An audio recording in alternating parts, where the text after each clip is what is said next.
Maithili express की शानदार प्रस्तुति। खेल करी खेल करे छो दिया में रोज तेल करे छो। खेल करी खेल करे छो दिया में रोज तेल करे छो। हे गे मौगी समझाए दही छोटा की बहिन के कोनो दिन नाम हंसै तो टोला में जईन के गे गौआ में जईन के। खेल करी खेल करे छो दिया में रोज तेल करे छो। खेल करी खेल करे छो दिया में रोज तेल करे छो। दिया में रोज तेल करे छो। हे गे मौगी समझाए दही छोटा की बहिन के कोनो दिन नाम हंसै तो टोला में जईन के गे गौआ में जईन के। खेल करी खेल करे छो दिया में रोज तेल करे छो। खेल करी खेल करे छो दिया में रोज तेल करे छो। डीजे कबीर दिया में रोज तेल करे छो। खेल करी खेल करे छो दिया में रोज तेल करे छो।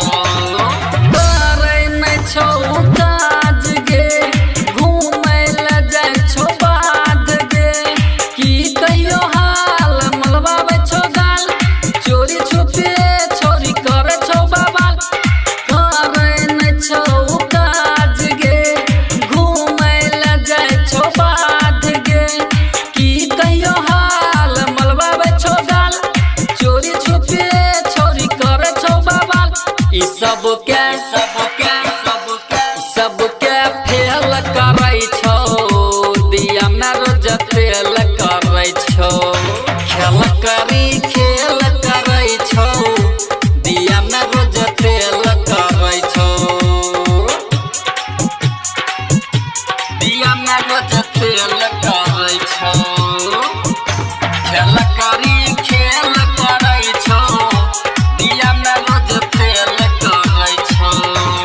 लागै नै छो लाज गे काटै ले जाइ छो घास गे केना चल चाल हिलाबै छो बाल एकरो जे पूछो बहसल विकास।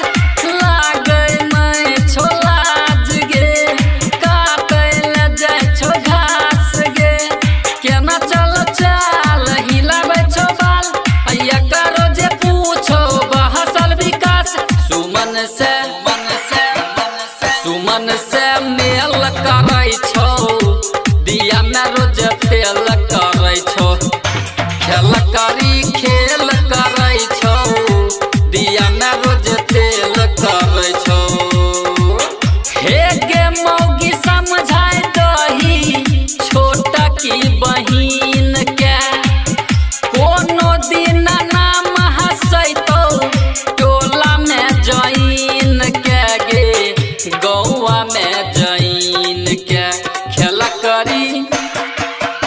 खेल करी खेल करे छो दिया में रोज तेल करे छो।